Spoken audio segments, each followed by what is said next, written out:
have entered this event on mute, and your video is off as well. So if you have any questions that come up throughout the program, please use the chat and or Q&A box, and Morgan and I will be monitoring that during Aaron's presentation, and can pop in questions as we see them come up. This event is going to be recorded and made available for you all post-event in an email that'll go out likely next week. And so with that being said, I'll go ahead and pass it over to Aaron. Thanks, Lauren. So hi, everyone. I'm Erin Lefevre. I'm the Assistant Sustainability Coordinator here at UC. And a little bit about what we will be talking about today. So first, I'm just going to go over kind of my personal background, graduating from UC and such, how I started with the Office of Sustainability, and then a really quick overview of UC sustainability history, and kind of our structure, how we work every day. And then I'll go into UC's history and sustainability, how we're a leader in sustainability, what are our goals and objectives for the future, and then kind of go over some tips and tricks for you all to do at home or bring into your workplace, and then there'll be some time for Q&A. But as Lauren said, feel free to throw questions in the Q&A as we're going along, and Lauren and Morgan, feel free to interrupt me if you find it relevant with something I'm talking about. Feel free to interrupt, no worries there. So a little bit about myself. I graduated from UC in 2016 with a BS in Environmental Studies. During that time, I worked part-time for the Office of Sustainability. And that kind of led me into the role that I have today. After I graduated, I took a year off, actually moved to Austria for a year to be an au pair.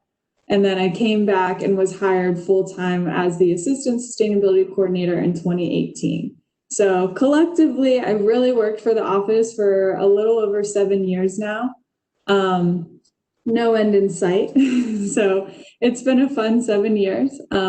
And then also with all the benefits of working for a higher ed institution, I'm taking the opportunity to work on a master's as well. And so I will complete my Master's of Community Planning in 2021 next spring. So that's just a little bit about myself, a little bit about the office. We've really continued to grow since our conception in 2010. So we now have 2 full-time employees, myself and Daniel Hart. And right now we have 10 students that work part-time for us. And our student workers put on all of our events on campus. They run our bike shop and our garden, and they really help educate the community to create a culture of sustainability on campus. And so while they're doing a lot of the student engagement, myself and Daniel are working to spread sustainability institutionally. So we're working, with food and dining, we're working with utilities, we're working on our recycling processes, stuff like that. So that's a little bit kind of how we work. Those are some of our students there after one of our events.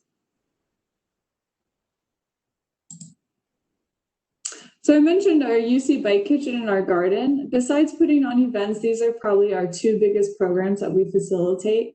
At the Bike Kitchen, you can get your bike fixed for free. We have trained mechanics working in there to help students, faculty, and staff every day. We also have a Bearcat bike share system.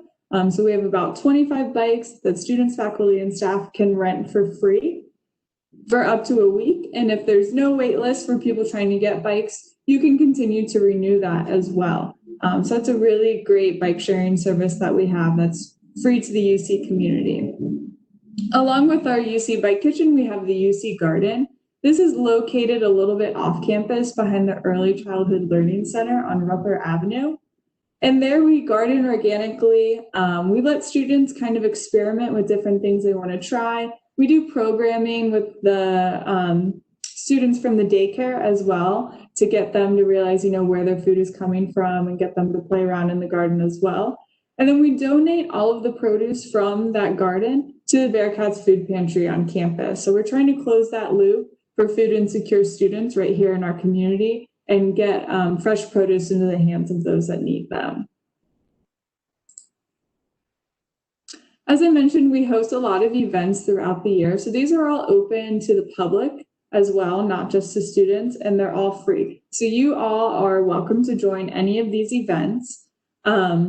We do film screens, tours, workshops, lectures, and volunteer opportunities like working in our garden or promoting recycling efforts at athletic games. So this is our fall semester calendar. We're still doing events this semester, but they're all virtual to keep everyone safe.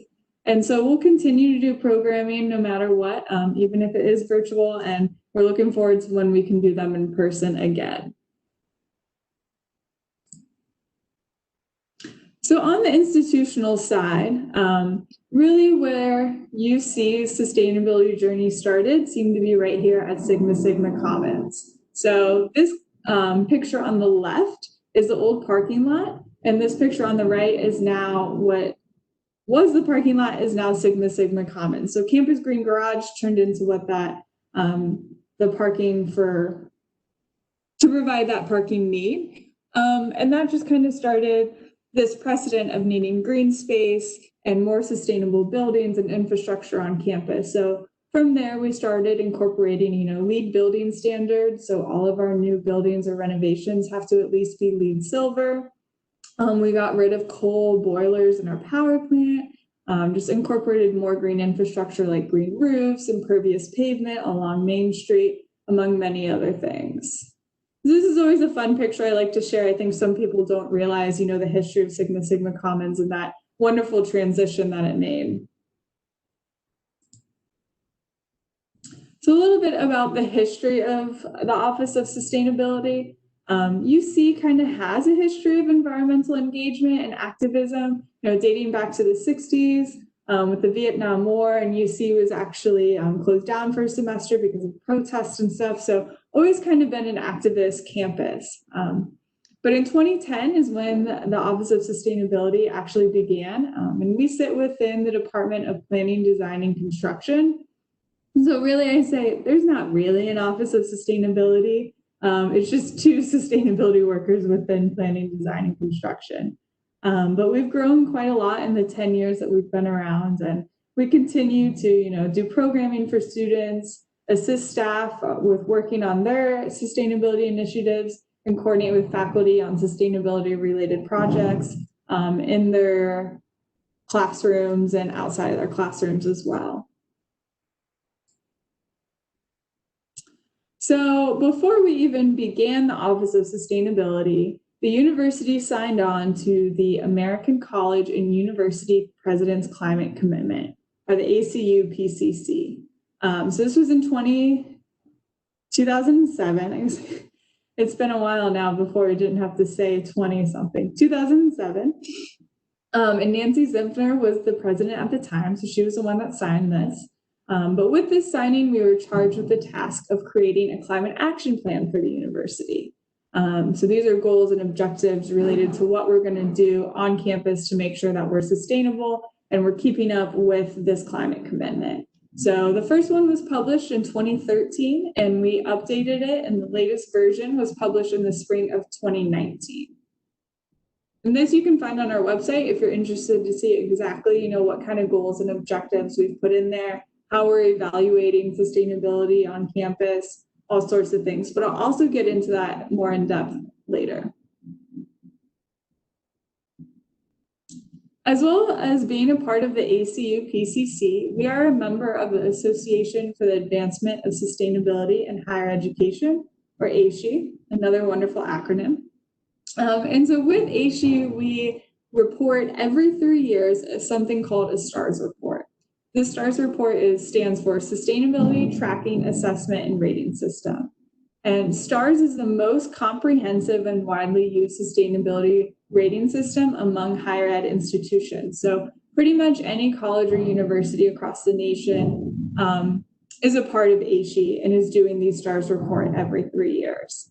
And this is a really comprehensive report. It covers anything from diversity and inclusion to waste, to how many classes you offer related to sustainability, to food and dining, to purchasing. It is really an all-encompassing university-wide reporting system. It takes us about a year to do, really, just to gather all that data. And we submitted this past spring and we received a gold rating. So that was really exciting, because one thing that makes stars really tough, but I really appreciate, is every single time you report, it gets harder and harder to achieve those points. So they're staying up with the times. You know, the report is evolving as sustainability efforts evolve. And so although we got gold when we submitted in 2017, it was much harder to get this time around, but we still got it. So that was something that we were really proud of, and something I will get into more depth here in a second. So you see, as a leader in sustainability, as I was just talking about, we got our gold rating from our last STARS report that was published in March. This is also publicly available if you're interested into diving into it more deeply. I'll just touch on some highlights here and really show kind of what UC is doing really well and how we got this gold standard. To give you guys more of an idea of this rating system, the highest one you can get is platinum, and then it's gold, and then silver, and then bronze. And really, I think only about 4, maybe 5 universities across the nation actually achieve platinum. So it was really hard to get. So getting gold is something to be really proud of. So, of course, when talking about sustainability, everybody wants to talk about greenhouse gas emissions, right? So we began tracking this in 2009. And we took an average from 2009, 2010, and 2011 to create a baseline year. So this accounts for any abnormalities with weather or something like that. You know, maybe there's a big, really cold winter for some reason. And so, you know, heat was just out of this world for that year. So this accounts for any of that, making it a more equal baseline. So since 2011 to 2018, we have a 35% reduction in greenhouse gases, which is really great that it's not going up. We're trending down. You'll see that there's kind of this like really big dip and then comes back up and goes down again. And I'm not 500% sure what happened. I do believe that that first dip is when we stopped using coal boilers. So we only use natural gas in our central utility plant. We don't use coal anymore. So that really brought our greenhouse gas emissions down. And then that hump going up was probably just us onboarding a lot of buildings. So they take a lot of energy and stuff like that. We try to account for that with, you know, our lead building process, so they're not too energy intensive. So you'll see it kind of come back down and level out. So we'll continue trending down. We do have a pretty far out goal to be totally net zero energy, but we'll keep working on that. As I said, you know, the STARS reports keep getting harder and harder. So we're going to keep trying our best to make sure our greenhouse gas emissions go down. And one way that we are doing that, and this is one of my favorite things to share with people, is this power purchasing agreement that we signed with AEP in October of 2018.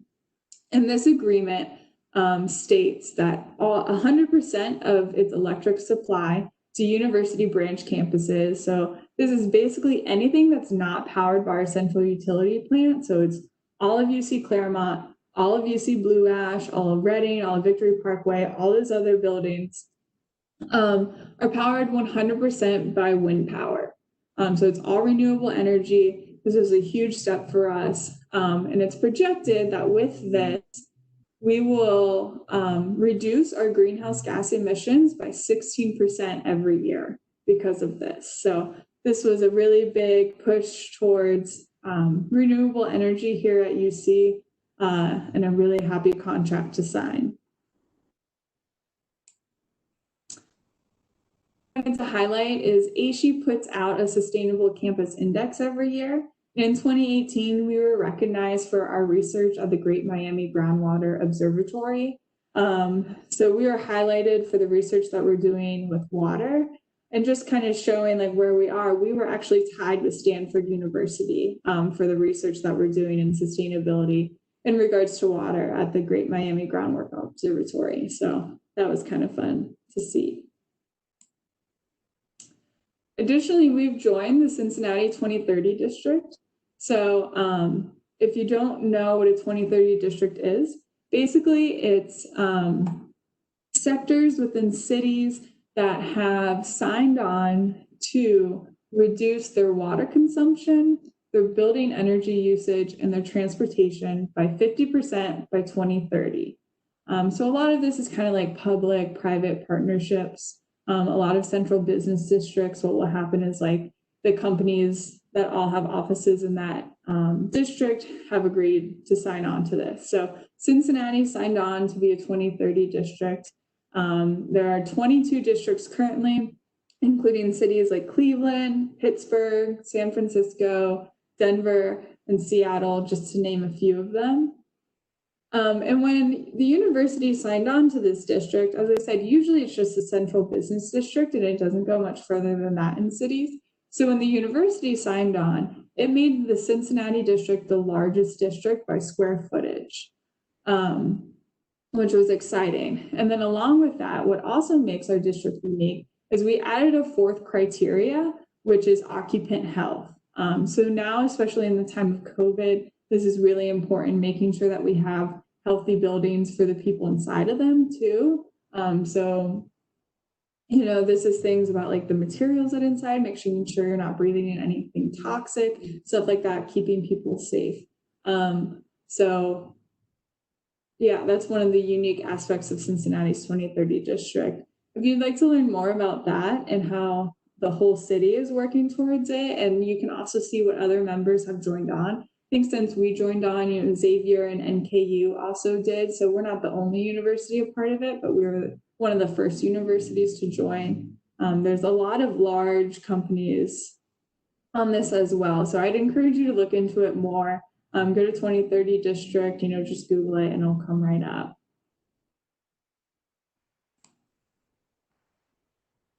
So what does the future of sustainability at UC look like? So like I said, we updated and published the Sustainability and Climate Action Plan in the fall of 2019. And this covers the following topics. We have building campus culture, operational sustainability, reducing emissions, and fostering resilience.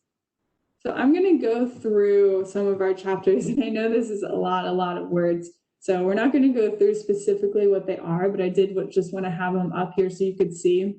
And I'm going to go through chapter by chapter our goals and objectives for the university so that you can see what we're focusing on.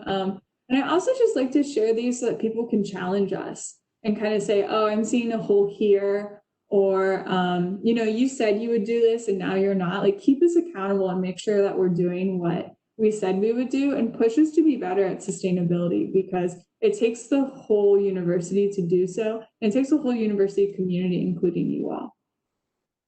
So our first chapter is building a sustainable campus culture.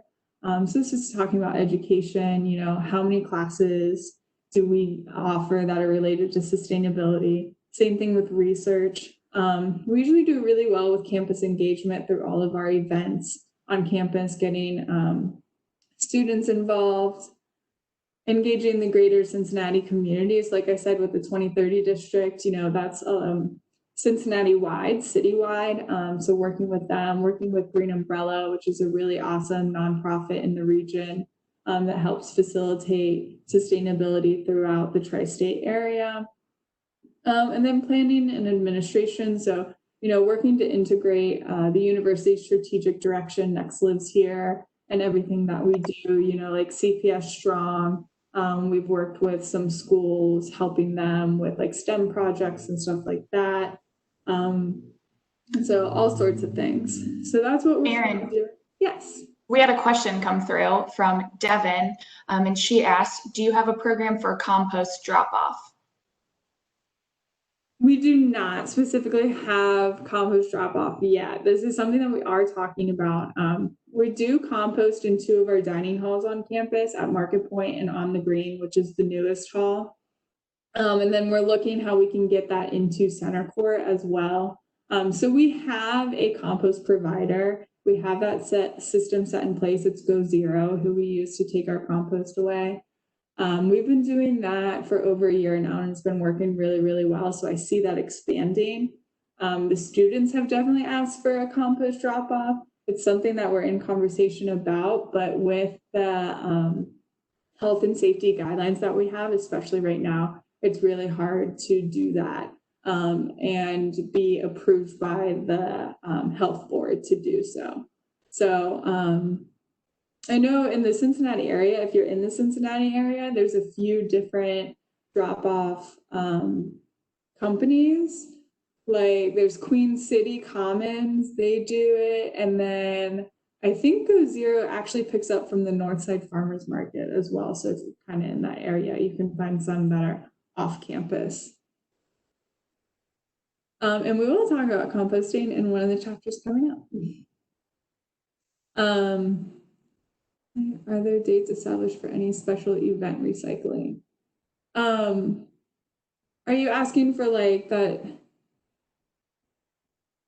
special event recycling, like people would be involved in to help collect that recycling?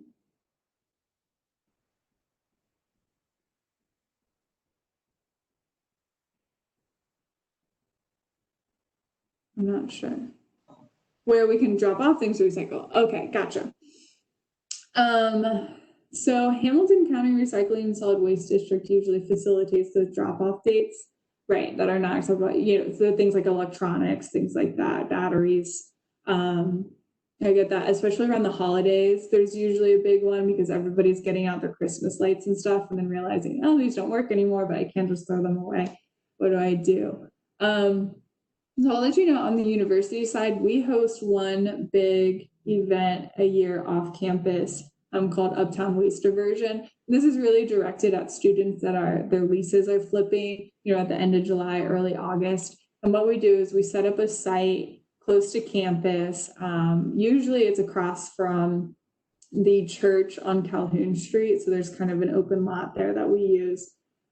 We provide additional recycling dumpsters. We provide additional, just in general, dumpsters, large dumpsters for people to put their waste in. We provide a drop-off location for donations. And then we also kind of facilitate this reuse market where students can drop off things they don't want anymore and other people can take them. So that's an opportunity that the university does. On a much wider scale, Hamilton County Recycling and Solid Waste District usually facilitates a few times a year large recycling events like what you're asking about. So like I said, they usually do one pretty soon here in the fall because of the holidays. And that's where you can drop off recycling. Like electronics, things like that you can't normally throw into the recycling. We can talk about this a little bit more when I get into like more personal sustainability habits. But I would go to Hamilton County Recycling and Solid Waste District's website, and that's where you can find any information about upcoming recycling events in the county. And so speaking about, you know, waste reduction and stuff, we have lots of goals. I think that is the next one actually, but so we'll start here with our operational sustainability. So goals related to buildings, again, keeping those LEED standards, making sure that they're LEED silver or above.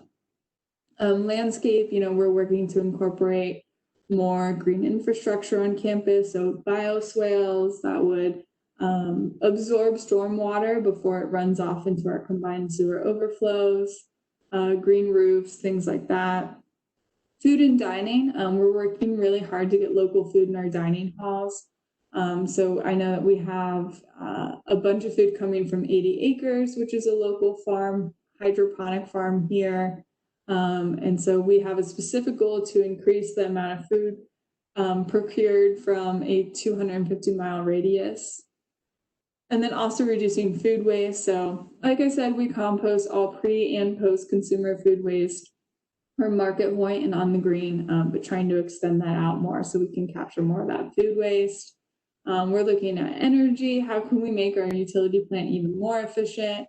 Transportation, you know, really encouraging multimodal transportation options. So that's why, you know, we have our bike kitchen on campus. We have shuttles. We have Zipcar, which students can actually use that car. They can rent it for a certain amount of time. So maybe you're an international student that doesn't have a car and you need to go to IKEA when you move in because there's a couple things that you need.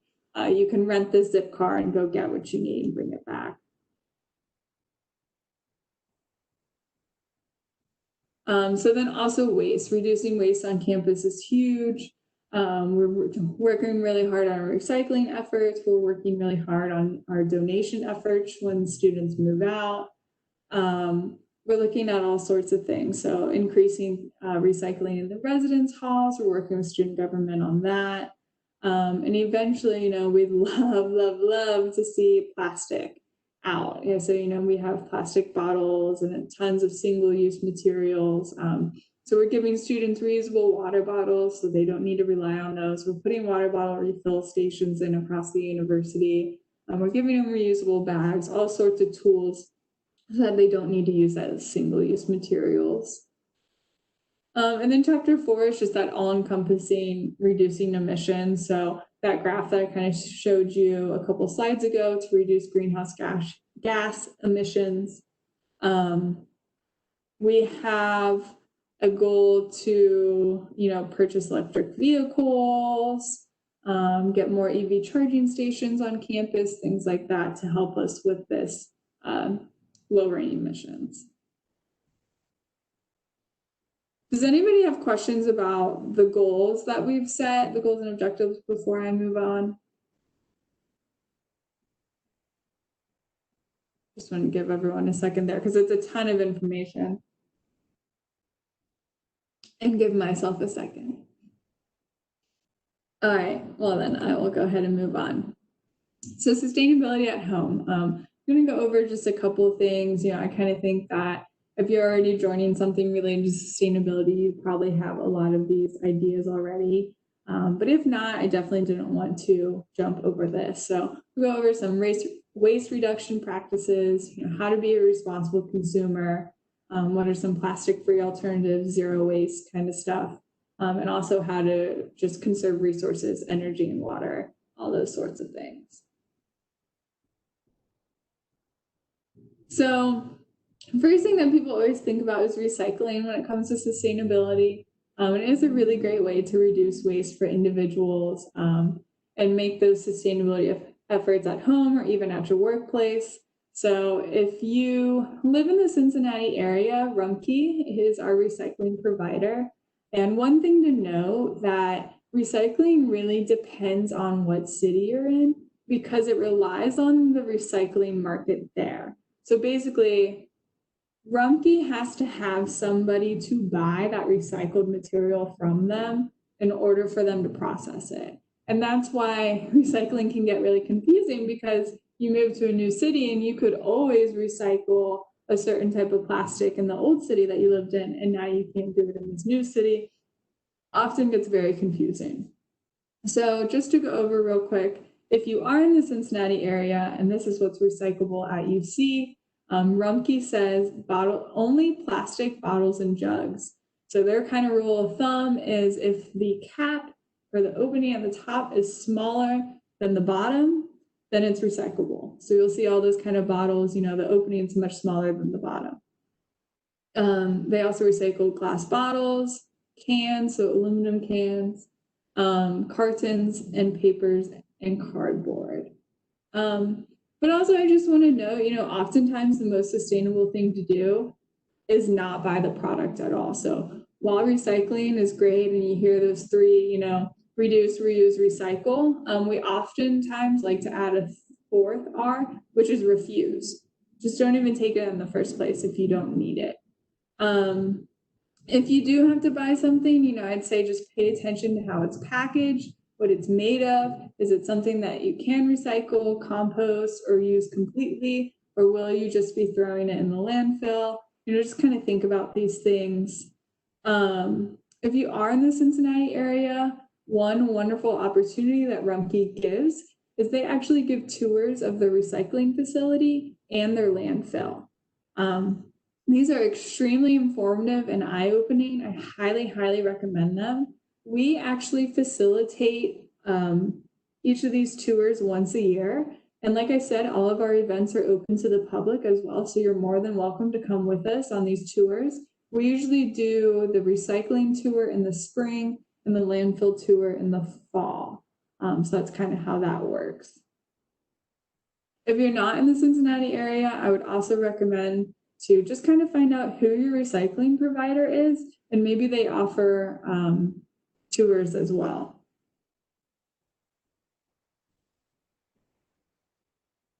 So I just want to go over some plastic-free alternatives. Zero waste is kind of the trend right now in sustainability. Instagram and social media has definitely hyped that up. So I think, if you are joining this webinar, being the first one, you probably already have a little bit of interest in sustainability. But if you don't, I definitely wanted to include a list of examples, as well as maybe some suggestions that maybe you haven't thought of before. So things, using your reusable coffee mug or tea mug instead of just throwing away a cup every day, reusable water bottles, using rags and towels that you can wash instead of throwing away paper towels all the time, bamboo utensils instead of disposable utensils. Like, for example, I just have a little utensil pack that rolls up. I keep it in my purse. So even if I'm at like Chipotle or something, I don't have to grab that disposable fork. I can use my own fork and then wash it back at home. Reusable bags. This is fun now to share. Cincinnati has recently passed an ordinance that after January 1st, 2021, there will be a plastic bag ban across the city. So you will have to, for food, so like restaurants and grocery stores only so far. Hopefully this is a step in the right direction, and afterwards it'll move into retail locations as well. But this was a big push by Kroger actually to get rid of plastic bags. So yeah, just bring your reusable bag. Using bar soaps or shampoos and conditioners so you don't have to buy those plastic bottles. I know Lush makes some really wonderful ones. I use those myself. A bamboo toothbrush instead of a plastic toothbrush, and then you can actually compost that bamboo. Wooden dish scrubbers. I didn't really know what to call them, but when you're doing your dishes and stuff, it's just a little scrubber. It's like this big. Instead of a sponge that you throw away, you can actually, it's all made out of wood, and you can actually throw it in the laundry machine to wash it. So it doesn't get all disgusting, and then you just throw away and buy a new one. It's reusable. Using a reusable dryer ball instead of dryer sheets. So, for a long period of time, actually, I just didn't use dryer sheets at all, but, sometimes your clothes do get a little staticky and things like that, or you want to put a nice scent on them. And so you can actually get these little dryer balls. They're often made out of like wool or alpaca fur, I've actually seen. And you can put some like essential oils on it, make it smell really nice, and just use that every single time you dry your clothes. And then also just in general, like buying in bulk instead of individual little containers all the time. So I'll give an example for myself. I'm definitely not perfect. I still buy things that aren't recyclable. And one of those things is yogurt containers. I like to have yogurt in the morning. And instead of buying an individual cup that I would use every single day and then just throw away, I just get one of those larger containers and scoop out a little bit each day. So while it's not wonderful because I still have to throw away that container, it's not recyclable, at least it's one container instead of 7 little ones each week. Some other fun ways that I like to think about when it comes to zero waste, because this is very overwhelming, right? There are so many different aspects of our life that need to be cut down, and definitely living the American lifestyle, like the society is not set up for you to succeed in this. Like society is set up for you to be a consumer and keep using things and kind of be wasteful, honestly. So honing in on just like one topic really helped me start to make these changes. So maybe it's like, oh, this week I just want to focus on food waste. Maybe this week I just want to focus on plastic, or this week I just want to focus on what I'm using in my bathroom, like shampoo bottles and stuff like that. So kind of just focusing in on one aspect of your life and start making those changes there for maybe a month or so, and then maybe moving on to the next makes it much more manageable. And another fun challenge that I've done before that makes it easy as well is not easy, but it helps point out where you're kind of lacking, where there's a lot of plastic or waste in your life. is I tried to just go like zero waste for a week. Like, let's just see if you could make it a week. And then you start to see like, oh, the paper towels that I'm using after I wash my hands in a public bathroom or something, even that, like just totally random things that you never think about. And you start to then see kind of where the issues are and just kind of change that mindset a little bit. So it was just like a fun challenge that I did for myself for a week that really started to open my eyes, that maybe you'd like to try as well. And then finally, we'll talk a little bit about resource conservation. So it's definitely more than waste, and plastic waste more specifically, even though that seems to be the trend right now. But it's definitely about conserving water and energy. Living in Cincinnati, we're not as worried about this because we're actually in a really great area of the earth for climate change. We're not on a coast that we're worried about going away. We're not like too worried about drought, stuff like that. But you know, it's really making these efforts for the rest of the world. So turning out lights when you're leaving a room or putting in motion detected lights, keeping your air conditioner low, your heater low. You know, right now the weather is perfect here in Cincinnati to just have your windows open and not even have your air on at all. So really taking advantage of weather like that. Buying local, you know, helping the local economy first off, but also lowering that transportation footprint for what, how far things need to travel to get to you and all that fossil fuel that they're burning. Eating less meat, buying secondhand or DIY. Fast fashion is a huge thing. You know, we're just throwing all of our clothes away after wearing them once or not even wearing them at all. So buying secondhand is definitely a great way to stop doing that. Unplugging chargers when they're not in use. This is a big thing because chargers are called like vampire something, but the vampire is the key word there because you might not be using it, but it's still sucking energy out of your wall and it continues to cycle it through even though it's not plugged into your phone or computer or whatever. So it just wastes a ton of energy. So completely unplugging your chargers when they're not in use can really help that way. Taking shorter showers, turning off the water when brushing your teeth, you know, just reusing stuff to their full life cycle. Keep reusing, reusing. Taking public transit. If you ride the bus right now, you do need to wear a mask. Please remember that. But biking, carpooling again when it's safe. Taking the streetcar, you know, there's tons of different ways that you can get from point A to point B. It doesn't just have to be driving alone in your car. Maybe get an electric car if you're privileged enough to do so. Switch out your light bulbs to LEDs. These are big energy savers as well. And these are not complete lists. You know, there's tons of stuff that I've missed that you can do to conserve energy, conserve water, just conserve resources in general, and also reduce your waste. So that's pretty much all I have. If you want to learn more about UC sustainability, you know, we're on Facebook, Twitter, Instagram. We also have a listserv that goes out to keep people involved. So if you're interested in getting on that listserv, you can email me. You can email green@uc.edu. That'll also go to me.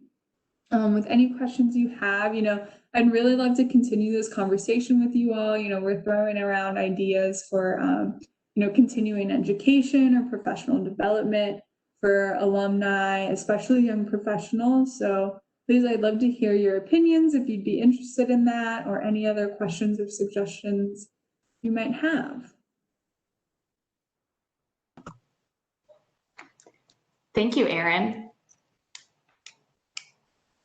And as I mentioned earlier, and as I said in the chat, if you have any questions, feel free to throw it in there, and I can ask those to Erin as well before we wrap things up. But Erin, I have a question. So what new sustainability trends, I guess for lack of a better word, do you think that we're going to be starting to see on campus, like within the next year or so? This bag thing is really big. Yeah. So that's something that students have been asking for, I'd say, kind of for quite a while. They're really interested in reducing single-use plastic on campus. So we did get rid of plastic bags in DAP Cafe and at Catskeller. So 2 places on campus, but it was hard to do campus-wide. And then another thing is UC is a state entity. We are not a city entity. So honestly, we don't have to comply, like we don't have to follow the city's rules.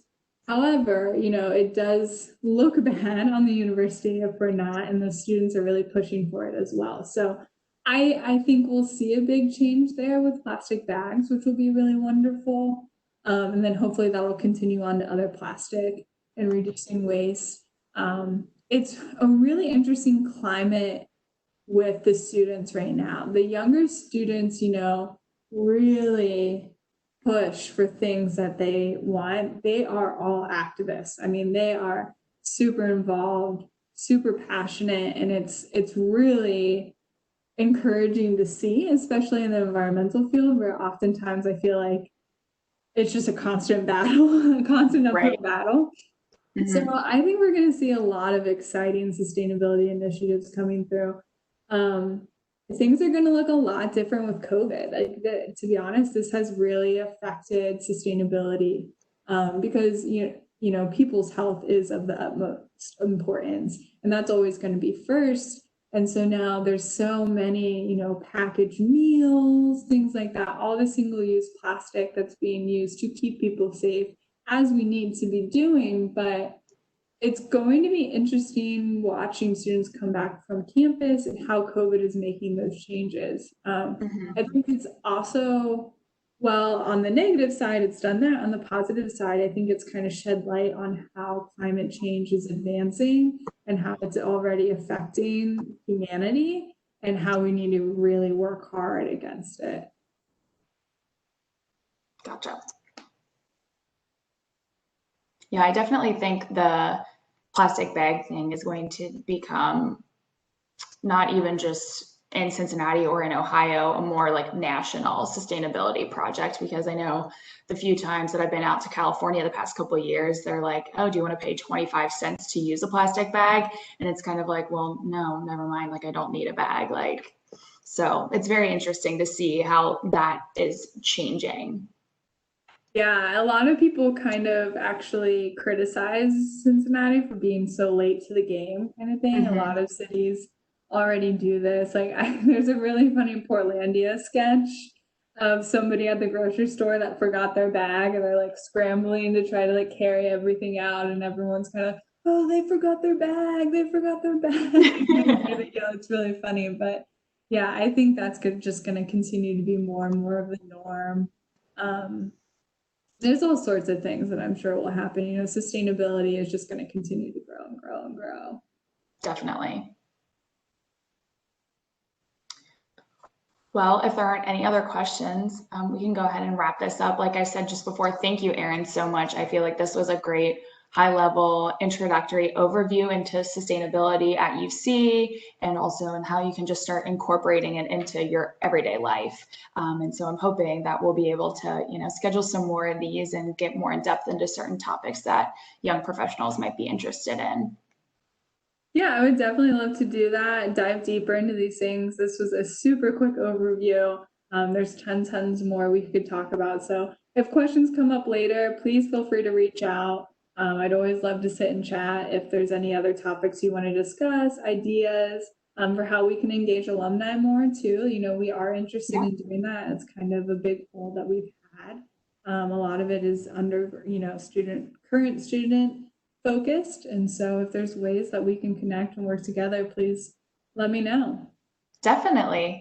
Again, thank you. And thank you for those of you who were able to join us for this webinar this morning, this afternoon. So thank you all. And as I mentioned, the recording of this will be going out in an email next week. So thank you and have a good day.